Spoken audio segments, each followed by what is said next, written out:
ඔය මාතෘකාව පිළිබඳව මම අනිවාර්යෙන්ම ඔබතුමාට මගේ ප්‍රකාශයක් නිකුත් කරන්න. ඌටි ප්‍රශ්නයක් තියෙනවා තව. දැන් අනින්ද කැබිනට් ඇමතිවරයා මේකට අදාළව කතා කරන්න. කැබිනට් ඇමතිවරයාම කියනවා බාල ඖෂධ ඇවිල්ලා බාලයි කියලා මම ප්‍රශ්නෙන් මග හරිනව නෙවෙයි. තමයි මේ මම ප්‍රශ්නෙන් මග හරිනව නෙවෙයි. මම කවදාවත් මග හරියෙත් නැහැ පොඩකින්ද. මේ රටේ ලොකු ප්‍රශ්නයක් කියලා තියෙන එකයි ඔබතුමාලා මම කියනවා තරුණයෙක් හැටියට මේ විභාගයේ සමත් උපාධිධාරීන්ට මේ අසාධාරණය කරන්න එපා. මොකද ඒ ප්‍රශ්නේ ගැන මම දෙන්න වෙනමම මේ ප්‍රකාශයක් අමනාප වෙන්න එපා.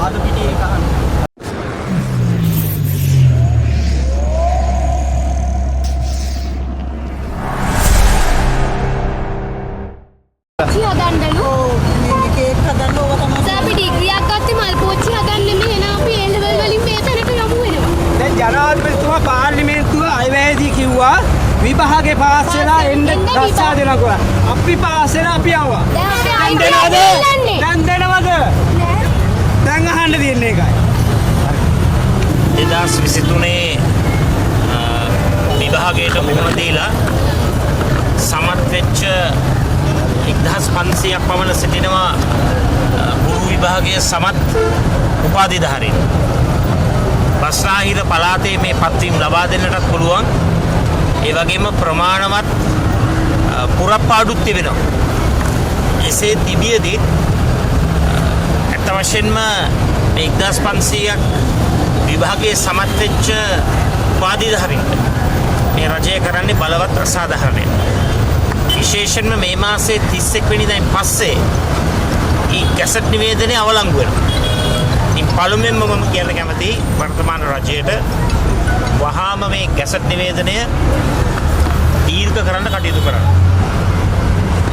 ඒ වගේම මම ඉල්ලීමක් කරනවා විභාග සමත් මේ උපාධිධාරීන් 1500ට ඒ පුරප්පාඩු සඳහා ඒ බඳවා ගැනීම වහාම ක්‍රියාත්මක කරන්න. අපිට පේන්නේ දිගින් දිගටම මේ වර්තමාන රජය කල් මරමින් මේ රටේ උපාධිධාරීන්ට දිය යුතු තැන අහිමි කරමින් සිටිනවා. දැන් අද රැකියා විරහිත උපාධිධාරීන් 35000ක් ඉන්නවා. දැන් මේ 1500 අර කියපු ආකාරයට ජනාධිපතිවරයා කියපු ආකාරයට විභාගයකුත් සමත් වෙනවා. ඒක විභාගයකුත් සමත් වෙලා ඇයි මේ බස්නාහිර පළාතේ උපාධි ගුරුපත්වීම් ටික ලබා දෙන්නට මේ තරම් මේ රජය අදිමදි කරන්නේ? මේ තරම්ම උපාධිධාරීන්ට විරෝධතාවයක් ජනතා විමුක්ති පෙරමුණට තියෙනවද? මේ වර්තමාන රජයට තියෙනවද? ඉතින් විශේෂයෙන්ම හැම මොහොතක් පහුවෙන්න මේ උපාධිධාරීන්ගේ මානව අයිතිය මූලික අයිතිය උල්ලංඝනය වෙනවා.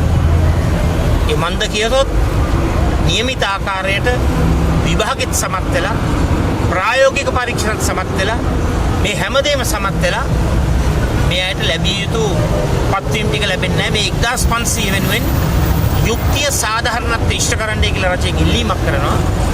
එසේ කරන තෙක් අපි සමගි ජන බලවේගයේ සමගි ජන සන්ධානයේ හැටියට මේ අය වෙනුවෙන් අනිවාර්යෙන්ම පෙනී සිටිනවා කියන එක මම කියන්නේ. මේක මීට කලිනුත් කිව්ව පළක් උනේ නැහැ නේද? මේක මෙයාලා මීට කලිනුත් කිව්ව පළක් උනේ නැහැ නේද?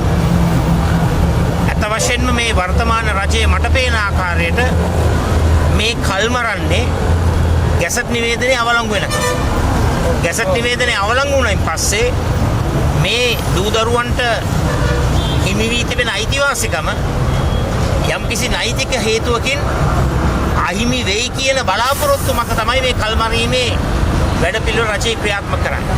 හැබැයි රජයට කියන්න කැමතියි ඔබ කොච්චර කල්මරුවත් අපි මේ විභාගයේ සමත් උපාධිධාරීන් වෙනුවෙන් පෙනී සිටිනවා. ඒ අයට යුක්තිය සාධාරණත්වය ඉෂ්ට වෙනකන් අපි අනිවාර්යෙන්ම ප්‍රජාතන්ත්‍රවාදීව සටනේ ඉන්නවා කියන එක මේ අවස්ථාවේ කියන්න කැමතියි. දැන් ඔබතුමා මේ රටේ විපක්ෂ නායකතුමා මේ රට තුල තියෙන පහුගිය කාලෙම තියෙන බාල ඖෂධ. දැන් ඖෂධ වර්ග 10ක් රටින් තහනම් කරලා තියෙනවා. මොකද්ද ඔබතුමාගේ අදහස මේක තමයි? මම බාල ඖෂධ ගැන කතා කරන්නම්. නමුත් මේ මොහොතේ මම ඒක ගැන කතා කරොත් මේ උපාධිධාරීන් 1500ට විභාගයේ සමත් උපාධිධාරීන් 1500ට සිදුවෙන බරපතල අසාධාරණයි. ඔය මාතෘකාව පිළිබඳව මම අනිවාර්යෙන්ම ඔබතුමාට මගේ ප්‍රකාශයන් නිකුත් කරන්න. ඌටි ප්‍රශ්නයක් තියෙනවා තව.